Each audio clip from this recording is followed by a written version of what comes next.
Welcome to Technical Drawing. Recently when I was traveling by plane, I saw this number 41 A, B and C. Then I saw D, E, F. But when I saw G, H, K, it should be G, H, I, J, K, right? Or G, H, I. So why they are not using I and J? So it is very interesting. So this is one of the concept in technical drawing as well as wherever you will see numbers and alphabet. So they will avoid like I and J because that people may get confused with number.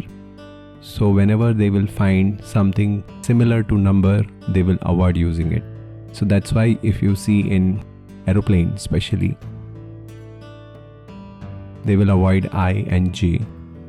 And even few airlines, they have started removing F because E and F, they are quite same, right?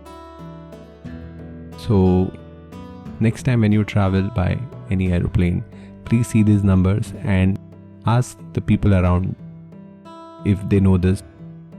Thank you.